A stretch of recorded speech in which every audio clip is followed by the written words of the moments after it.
Hello, Right on SC audience. It's another Friday live stream. Casey Whitener here with you, coming from my home studio. Got a very special guest with us today. It's Jackie Capers Brown. We're going to talk about a nonfiction book for the first time, pretty much ever, on this episode, on this show. So hang in there. This is Right on SC. We've got an author interview coming up for you.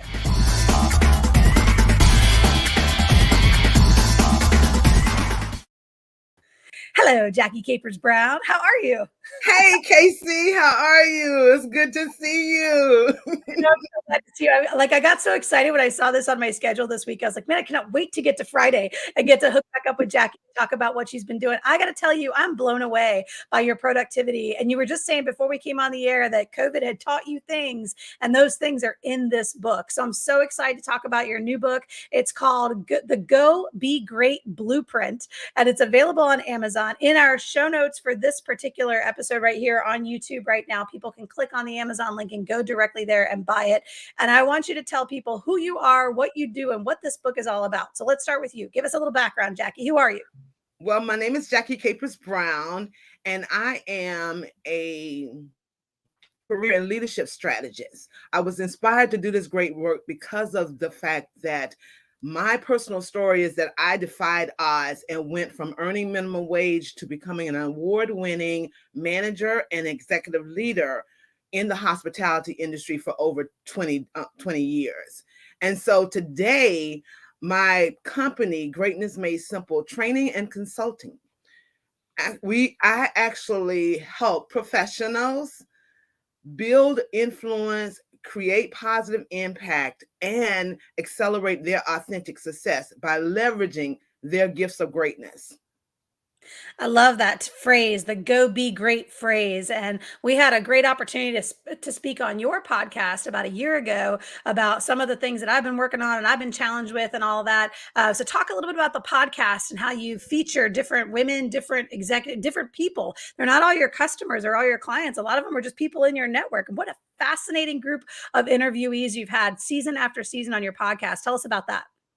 Well, I was inspired to expand my reach and to start the podcast almost 2 years. In January the 6th, it'll be 2 years old.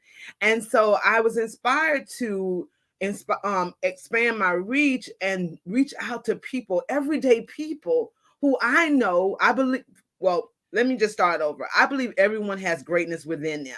And so when I was inspired to start the podcast, I wanted to speak to everyday people who would inspire everyday people to step into the fullness of who they are and be inspired by their work, their stories, their backstories, especially, in order for them to get up and rise up and slay their greatness in big ways. And I'm blown away by the response that I continue to receive. And thank you for being a guest as well. Oh my gosh, I loved that interview. I had so much fun and I shared that all over the place. I was telling people, I was like, this is probably the most honest and real conversation I've ever had. But so about a year ago, we launched this television program or this YouTube program called Parenting Porcupines. And we get kind of boozy on it, me and some other libertarian moms. And I was telling them one night, I was like, this is the most honest I've been on the internet since Jackie Capers Brown got me to admit some stuff that I probably wouldn't have said out loud otherwise. But it was so cool because what I felt about, like, I've always felt this with you from the immediate time that we met, just a connection with somebody that says, be your authentic self. And that person is not only good enough, that person is a gift to others around them. And I just feel like you're such a gift to the people around you and to the network that you have. I'm so glad to be able to share mine with you. So talk about the book. So on the website, JackieCapersBrown.com, people can go out there and they can see about it. It's called The Go Be Great Blueprint, a more mindful way to build influence, create positive impact, and accelerate your authentic success. So talk about the book. Where does this come from? Why do you feel like now's the time? You got to write this down. You got to put it out there for the people to read. Well, now is the time because I felt like if I only wrote one more book, if this was my last book ever, then the Go Be Great Blueprint would be my greatest work. It would be a combination of everything that I've learned thus far, but in tidbits, not the entire time of my life, but in tactics and strategies that will help and inspire the everyday person to believe that they have greatness within them, and that this step-by-step process that's in this book would allow them to discover their gifts of greatness and leverage them so that they become the hero of their own story, build influence, create positive impact, and accelerate their authentic success. Yeah, let's talk about that, because you've got this particular tool in there, which what I love about nonfiction books from consultants like yourself, from coaches like yourself, is they tend to take these great academic tools or like processes and methodologies, and they give people like real instructions, real directions for what to do. And so you've got the Go Be Great Blueprint Flywheel. It's right there on the website, and it's got 5 steps to it. So let's talk through those. So step number 1, it's the red dot at the top of the diagram. It says disrupt your assumptions. What do we mean by that? What is that all about?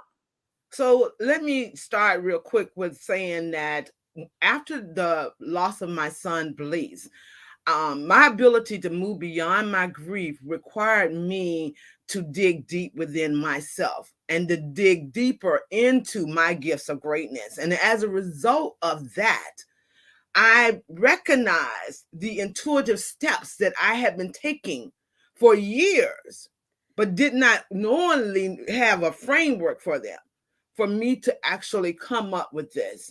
And so they were inspired by a challenge. However, it has allowed me and gave me greater purpose in life, because as I share my story, I use this particular tool as well. But in the book, when we're talking about disrupting your assumptions, what I'm asking readers to do is to disrupt the limiting stories that they tell themselves about themselves, and do that with a series of self-inquiry questions that I ask them. For example, whatever story someone is telling them, I ask them, even when I was coaching 101, was, is this really a fact of who you are at your best?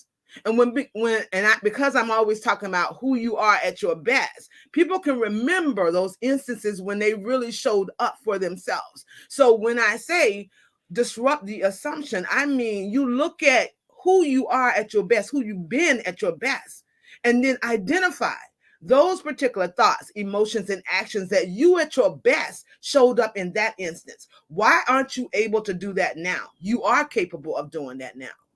And then it goes to the second step, reframe your perspective. So therefore, once I get them into this idea of receiving, of being willing to receive the fact that maybe what they've been telling themselves is not factual based on their own history, then I can help them to reframe their perspective of themselves, remind them of who they are at their best, remind them of their gifts of greatness that's already within them. Remind them that they are capable because they've shown it already. The strength, the confidence, the courage, the tenacity to overcome challenges, to be their best self. By that time, they're ready then. Once those two things, those are the inner work. That's the internal game. Okay. But then we go out and we decide, okay, we're going to do the external work. And that is, we're going to initiate purpose-driven actions. And by that, I mean, we're going to be deliberate. We're going to be mindful. We're going to intentionally identify what are your next best steps in order for you to create progress in this specific area of your life. By them tapping into who they are at their best self, reminding themselves of who they are when they are showing up for themselves and advocating for themselves, then they're able to then begin to be more creative because they've released that resistance. So they're able to then become more creative on what else I can do in this situation, because I have the power to take action. And as a result of them going through the self-inquiry questions that are also in the book, they're able then to identify the next thing, and that is value enriching experiences. One of the things that we have an issue with, a lot of us, and myself as well, is doing things that are beyond our comfort zone. This is beyond my comfort zone. I've never done a StreamYard. So, but in order for me to model the behavior of what it is, my message, I have to be willing to just go way out beyond whatever I've ever done before in order for me to not only spread this message, but to also inspire the people who are listening that they have greatness within them. Do not be deceived by any conditioning that you've experienced, or the naysayers in society. Because I was considered someone that would not be successful as a teen mom with 2 children living on government assistance. But I decided with my faith to believe a different story. And Right. as a result of that, I was able to do these steps intuitively. Okay. So the last step, once they've decided that I've got them all, really hyped up, they're gonna, I'm gonna do that. I'm gonna do that next thing. I'm going to take that action that I've been afraid of or concerned about what people might think. And then I ask them, increase your ask. In order to increase your ask, you have to enlist the help of others. That's the last step. However, by enlisting the help of others often requires you to develop the skills to connect with people, to build supportive relationships with people who know, like, and trust you, so that you're able then to go ask for the support, the resources that you need. Now, that doesn't always be the case, because a lot of times when we have magnetized our energetic vibe, we begin to attract people and opportunities and synchronicities into our life that we could not control. However, to be deliberate and intentional and mindful of how you want your best self to show up, then I ask them to develop the relationships, develop your emotional and cultural intelligence skills so that you're able to connect with diverse people, and therefore build a network of support so that when you do ask, you are more likely to get a yes. This is so critical in terms of for an author building a life for themselves, building a career for themselves. A lot of times we go to writing because we want to bring our emotional pieces forward, and then you put them on the page and it can feel kind of vulnerable and raw. And so it's easy to say, like, oh, okay, I have this book, and like it's cool if I don't sell very many copies, because like it's okay if not everybody knows that I've like been bleeding on this page for for 300 pages. And yet, in order to have a successful author career, writing career, you've got to sell copies of your book. You've got to get your book in people's hands. And so I think this message of go out there, build that network, and be willing to be vulnerable in front of them, and they will give back to you, and they will support you, and they will love you. What a tremendous gift to be able to give to the authors in our community and in our audience. Thank you so much, Jackie, for that. All right, talk about you write this book. Do you go into like, are you sitting at your desk every day, like 2,000 words a day, just pounding it out? Did it feel like you were divinely inspired? You're staying up all night writing it? Or were there days that you were just like, Jackie, just write the chapter? It was all of that. All of that, a little bit of all of that. It was all of that. Well, one of the things I do know that the desire in my heart to give my best work into this book, if I don't write another book, was inspired from within. Yeah. However, and even with an outline, and even having written 4 other self-help books, this particular book, because it took so much out of me, it caused me to dive deeper into my ability to write, and to expand that and do it in a much more succinct way versus my long-winded writing that I've done in the past. And so it was all of that. However, and then I had set dates, and then I didn't meet the date because of personal loss and all that kind of stuff. I learned never again to set a date on when books are going to be released. But that was a lesson that I learned. However, I do think that it's important that you have a system, and so I would write certain times of day during my most energetic period of the time, which is usually 10 to 2. And then I would also write late at night, because from 11 to 2 is a much more, I guess, my ability to tap into my spiritual self is stronger during that time of day. I gotcha. I am not 11 to 2. If you get me at 11 p.m., I'm done. Like I'm straight cooked by 11 p.m. I'm lucky to be awake at 11 p.m. But I'm with you. Like you find those times of days that like this is the most productive for me. This is the most creative for me, where I'm going to be able to put my best self on the page. What Right. about the revision process? Did you spend much time going through chapter by chapter after it was all done, looking at it? Did you have beta readers? Like how did you go about getting this thing all cleaned up? Well, I did have what this is what I did. I actually I actually created an ebook that had several pages that's in this book in the free ebook. And I asked certain people, can you please provide me with information or your feedback on this particular aspect of my new book? And because of that, that particular chapter actually got changed a little based on my original writings because of the feedback. Right. However, the other chapters were things that I knew deep within me that I could just bring out on the page. But I did want the information about the leadership in this particular book to be dead on where people are right now as Right. far as what they're doing as far as leaders is concerned, and with all the disruptions taking place, what can I put in this book that will help people who are in a leadership role or aspire to be in a leadership role be able to manage those disruptions and still succeed? Yeah, it's interesting you brought that up too in terms of like right now. Right now feels like the right time for people to take another look at how things are going, right? Everybody got a chance to sort of reassess during COVID. Is the life I'm leading the life I'm meant to lead, right? And so now we've got this to go be great blueprint that says like, okay, if I know, I didn't really know what was wrong, I just knew things weren't right. And now here I have this book that can help me kind of walk through what are the steps I need to take to be able to get there and be able to do this. Is this the basis of your coaching practice as you're working with people?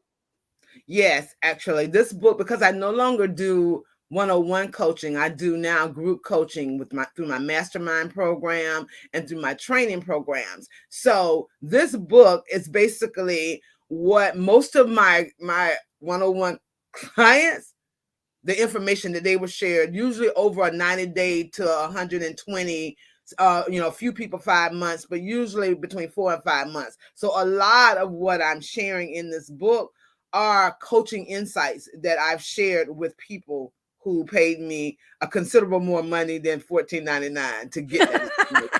So yeah, but it's all worth it at the end when you it got is. that I thing mean, that's the body of work, right? I mean, this is the evidence that what you've been doing works for not just for you, but for also the anecdotes that you've included in the book, some of the stories that you tell, and some of the particular tactics and things like that that you share that are just really super valuable.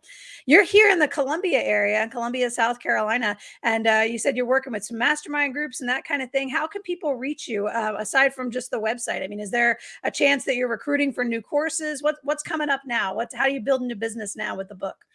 well, I am about to start my new mastermind, my Go Be Great Success Alliance. That is a 90-day recurring mastermind experience that begins on January the 4th. And so I'm going to be opening up registration for that, and then my quarterly every month for the first 3 quarters of the year I conduct a public training workshop of my signature programs that I offer to organizations. And so if they can go on the website and they can find out information about that. But my mastermind, I'm so looking forward to that because of the fact that it is a new group experience, and I have so much more that I didn't put in the book that I will be sharing because of trainings that I have actually undergone. So I'm excited about that. Yes. Well, I'm excited too because I think, that while COVID might have brought in this idea, like this might be the only book I ever write, I better get it all out. I don't think that's true. Like it's starting to abate. And the more you're out there sharing your book with people, you're learning even more. I bet there's a part two in there somewhere. That's why I was asking about your process. Like, are we going to see you at midnight typing away on book number two or what?